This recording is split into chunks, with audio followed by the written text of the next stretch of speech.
Tantor Audio, a division of Recorded Books, presents Mrs. Lee and Mrs. Gray by Dorothy Love, narrated by Emily Sutton-Smith and Allyson Johnson. True friendship is a plant of slow growth and must undergo and withstand the shocks of adversity before it is entitled to the appellation. George Washington. 1. Anna Custis Lee, 1873.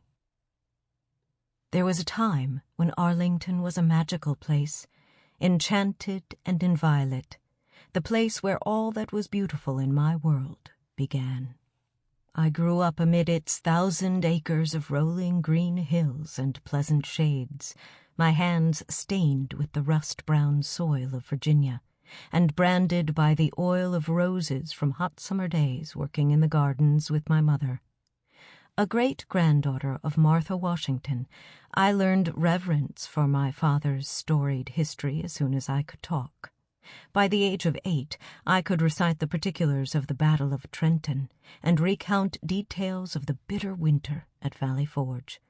By 12, I had committed to memory substantial portions of General Washington's writings, and I delighted in showing off my knowledge to the constant stream of politicians, poets, and artists who arrived by carriage or boat or horseback to dine at my father's table.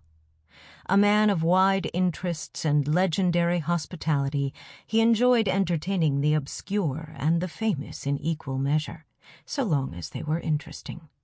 By the age of 17, I had broken bread with horse traders, newspapermen, soldiers, and tobacco farmers, and with such public figures as Sam Houston, Washington Irving, and Lafayette.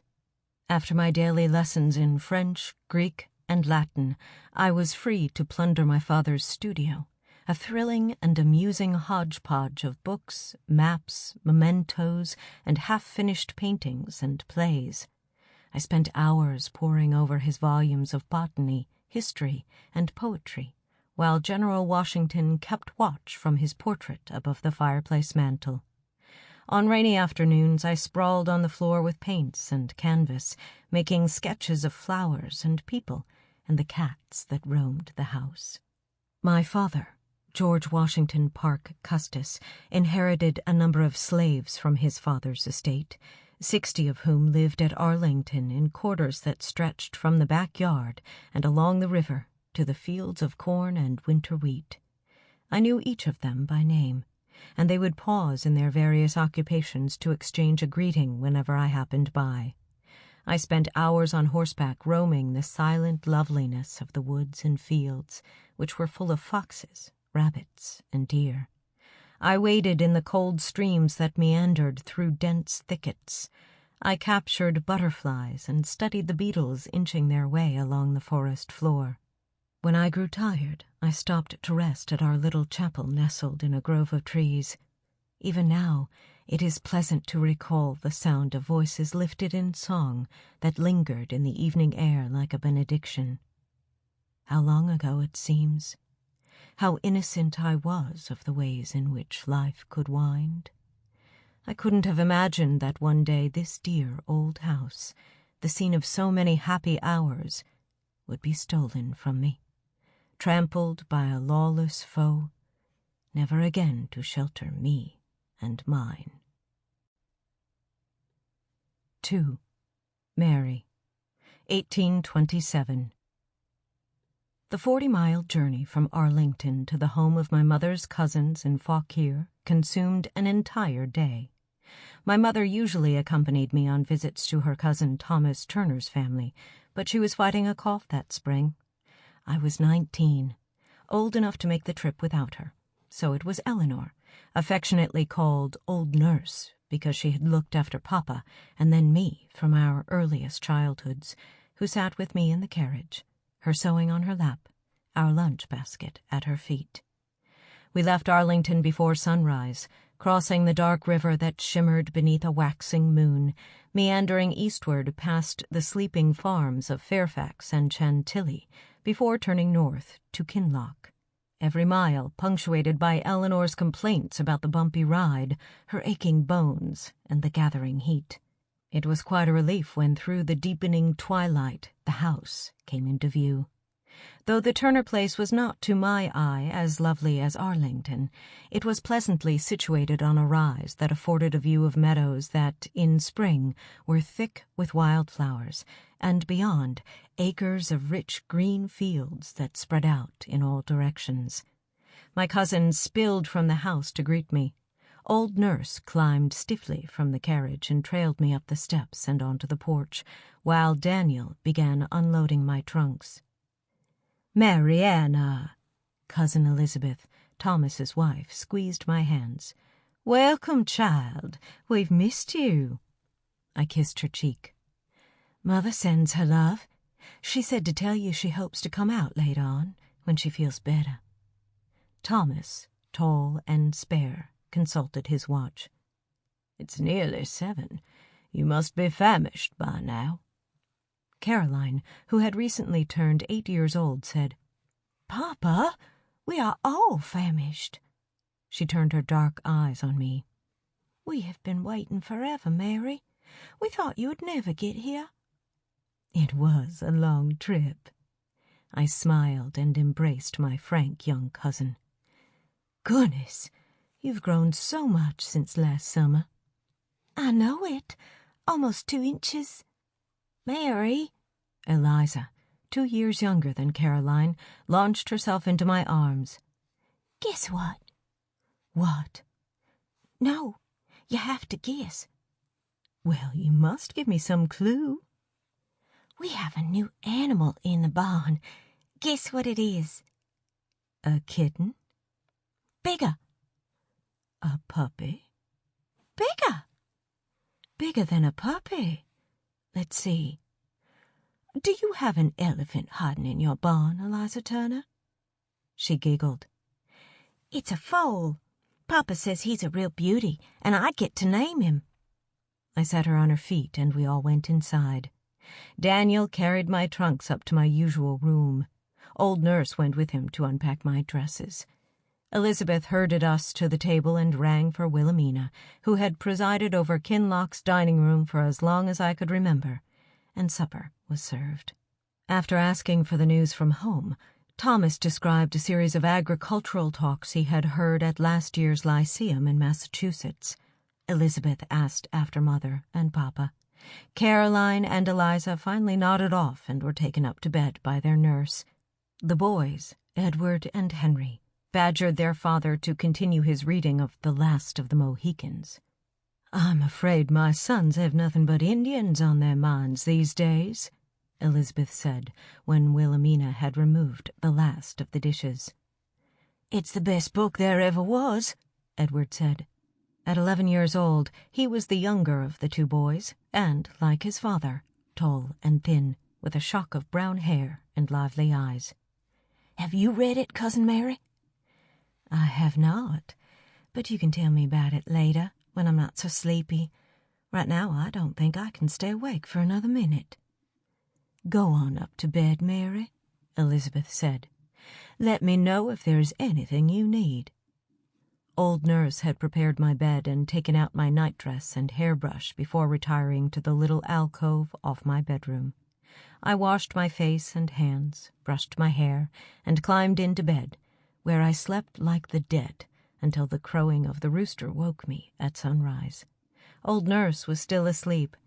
I dressed quietly and went downstairs. No one was stirring except Thomas, who was in his library surrounded by crates of books. "Mary, there you are." He picked up a book, glanced at it, and set it aside. "The boys are off somewhere, and Elizabeth is taking the girls down to the stables to see the new foal. They shouldn't be long. Are you hungry?" "Not a bit. I ate too much at supper last night." He nodded in that quiet way of his and poked through another crate. I looked over his shoulder. "A new shipment of books?" "Just the opposite, I'm afraid. The shelves are overflowing, and I need to make room for newer works. Some of these are headed for the trash heap, sorry to say." "Oh, May I have them?" He looked up, surprised. "I suppose so, but I don't think you will find much that interests you. Elizabeth tells me you and your mother are very fond of novels." "Yes, but there might be something I can use for my schoolroom." He frowned. "So, the two of you are still teaching your servants to read?" I ignored the disapproval in his eyes. "We are. I have 7 pupils at present, 5 girls and 2 boys." I peered into the crates. Maybe there is something in here to hold their attention. The girls are very keen to master their lessons, but the boys are harder to impress. "A dangerous business, educating slaves when nothing good can come of it." He set down the book he was holding, a large volume bound in mustard yellow leather. "The more they know, the more discontented they become." Papa says the same thing, but then he admits that slavery will end one day, maybe sooner than we think. Mother and I want the children of Arlington to be prepared for it. He nodded, tight-lipped. "I'll leave you to it, then." I rolled up my sleeves and poked through the crates. Most of the books were boring tomes, instruction on agricultural practices, collections of sermons, political treatises. Some were so mouldered they fell apart in my hands. Some were missing pages. I was about to give up on finding anything useful when I opened a thick book bound in red leather and found beautiful illustrations of flowers and wildlife. Another book contained poems for children, and a third was a book about sailing ships. These 3 I set aside for my schoolroom. I was looking through another crate in search of more treasures when I heard the sound of a horse approaching.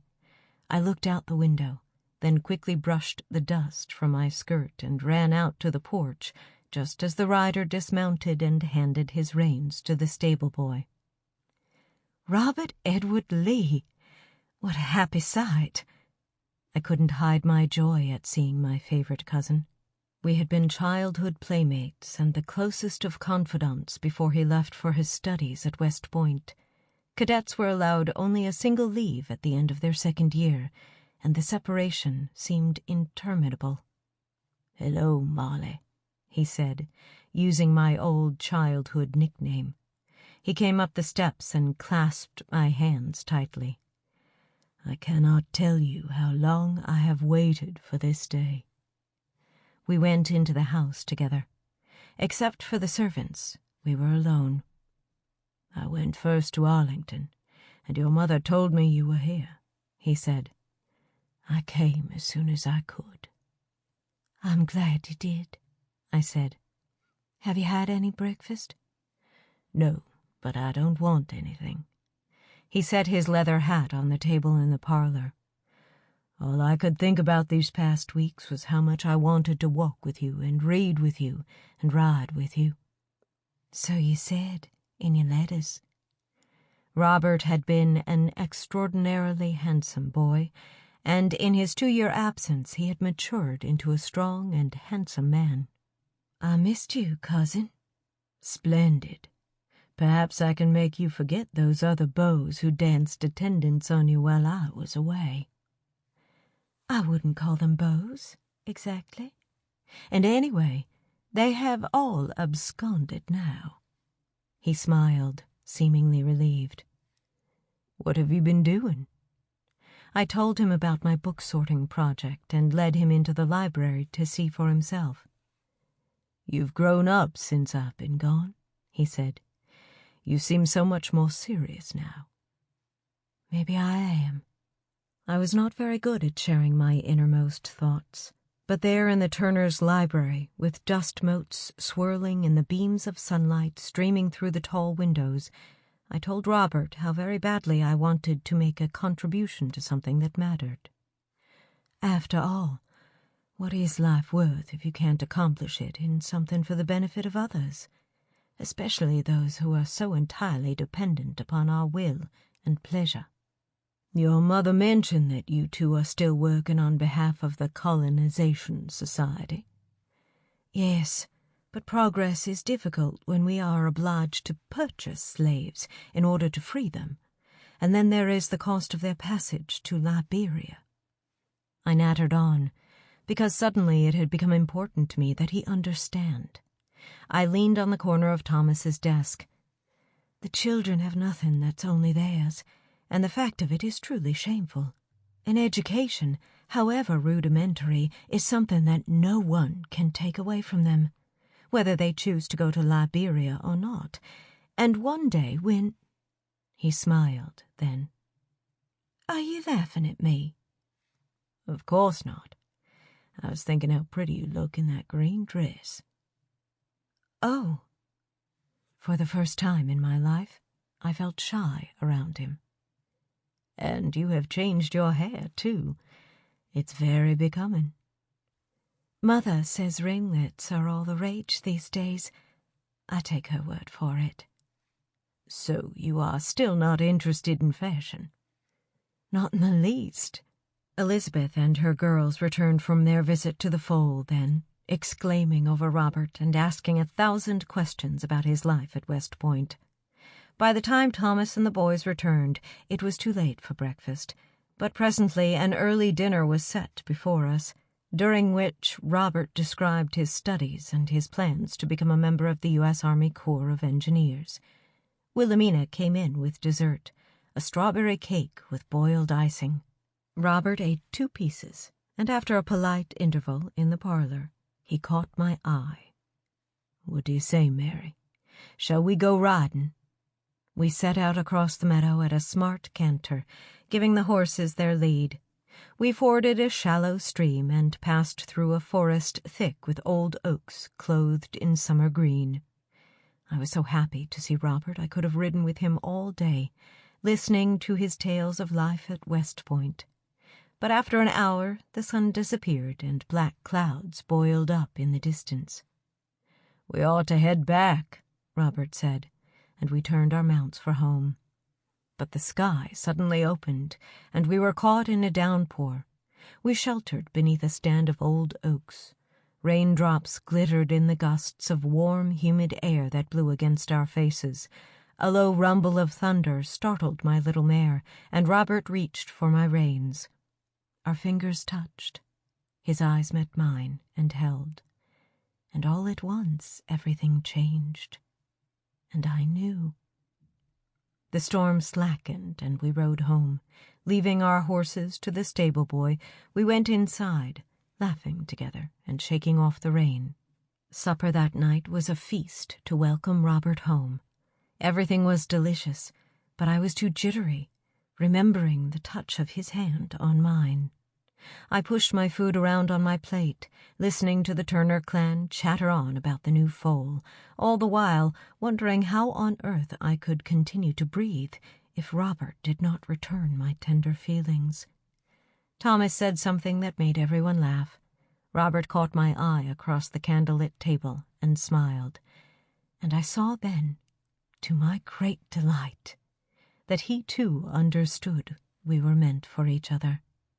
I knew he couldn't declare himself for a long while yet. He still had 2 more years at West Point, and after that the challenge of his first posting as an Army engineer.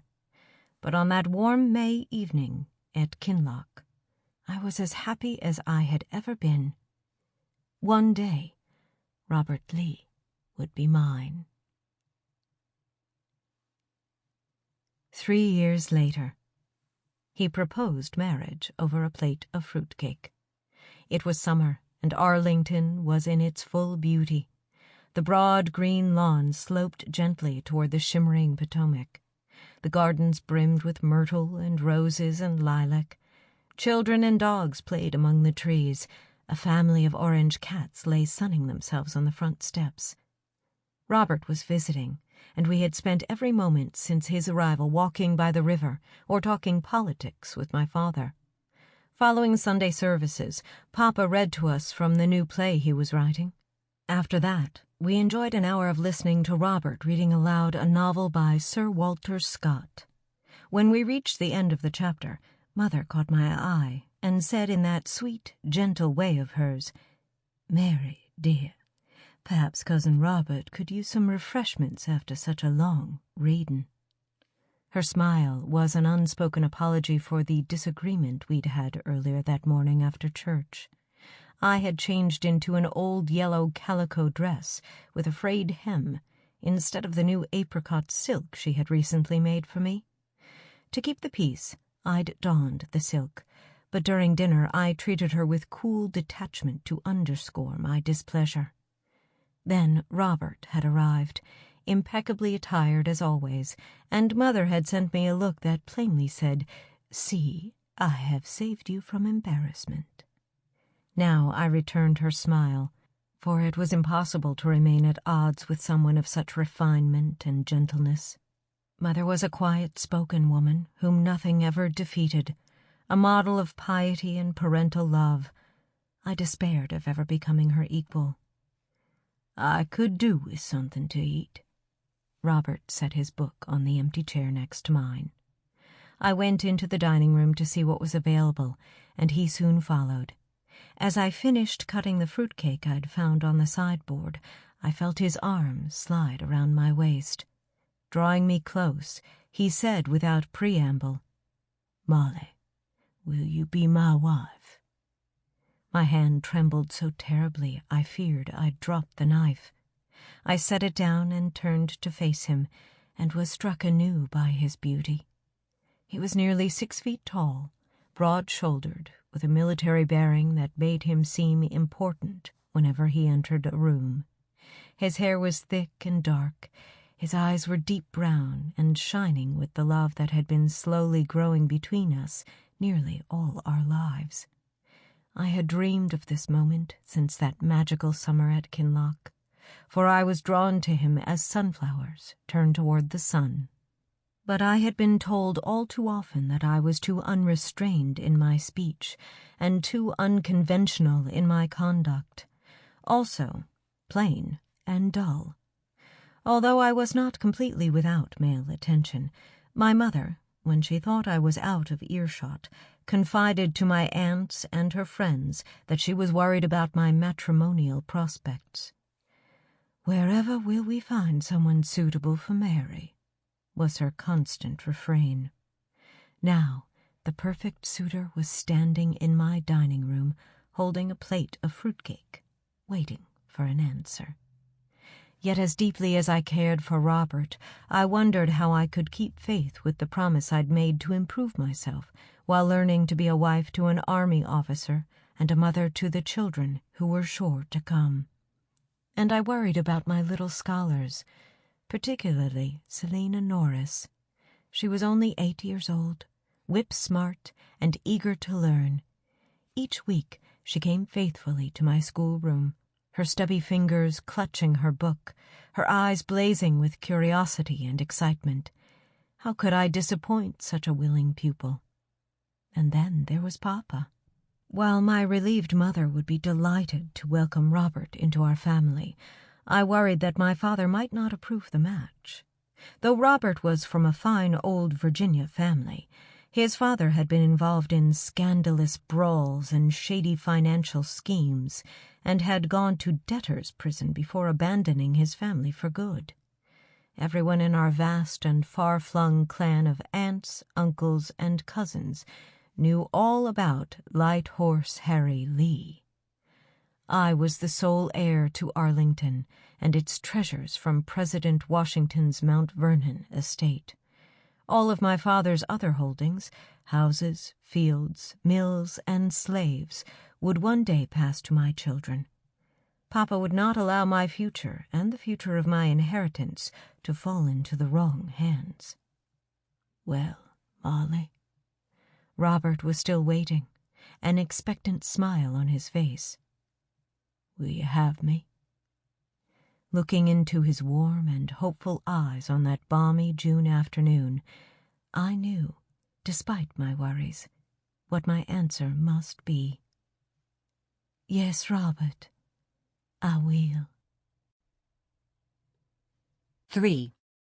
Selina Norris Gray, 1831.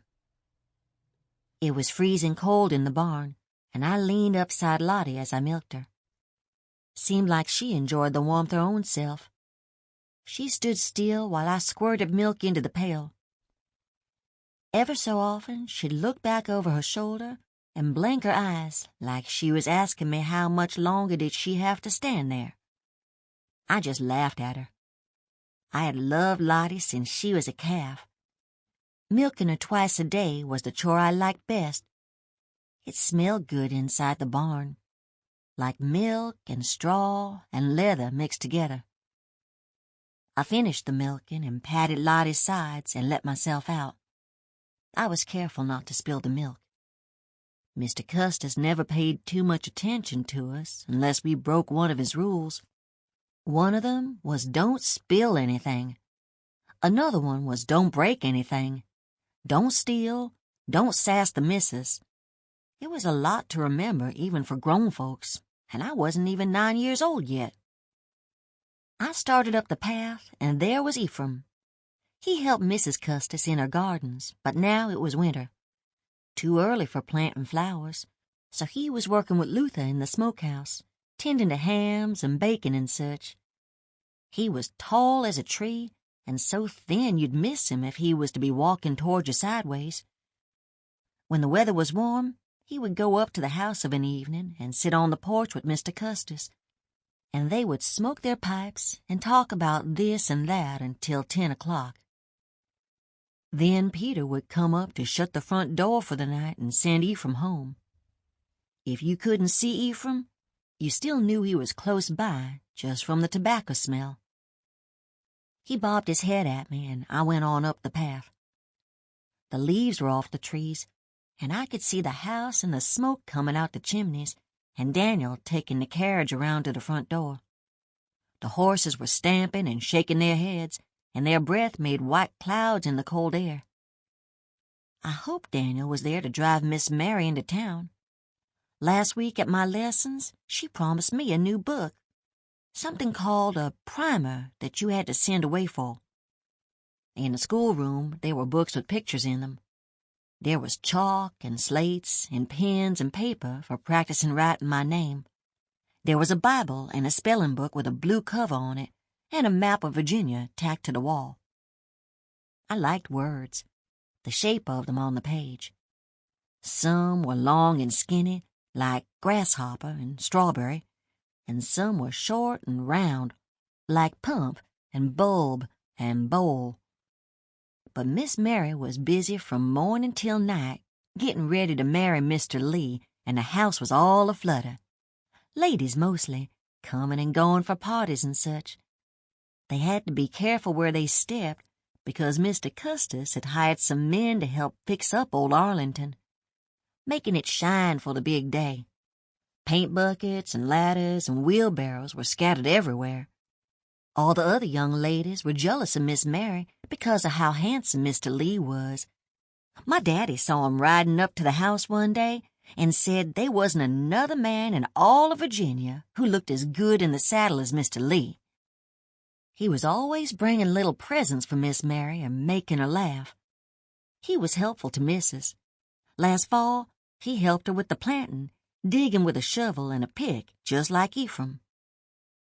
My milk pail was getting heavy, so I switched it to my other arm and hurried on past the chicken coops and into the cabin where Althea and Thursday were busy making our breakfast. George, the head cook, was fixing breakfast for the Custises in the winter kitchen down in the basement.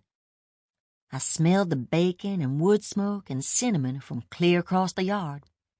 I set down the milk bucket and scooped up a handful of Althea's biscuits. She popped my hand right smart and told me to get busy with the churn, and then she took a sip of the rusty nail water that was supposed to cure her warts. Althea picked up her broom. I hoped she would tell me a story. She knew stories about the tortoise and the spider, and the woman with 2 skins, and why the sun and moon lived in the sky. One time she told me she was a princess because her grandmother was a queen back in Africa, snatched off her throne and fetched up on the shores of Virginia. Althea could read the future in coffee grounds, and one time she told me I would be famous some day. I asked her how, and she said the coffee didn't say. Althea was old as dirt, and her back pained her some. Sample complete. Ready to continue?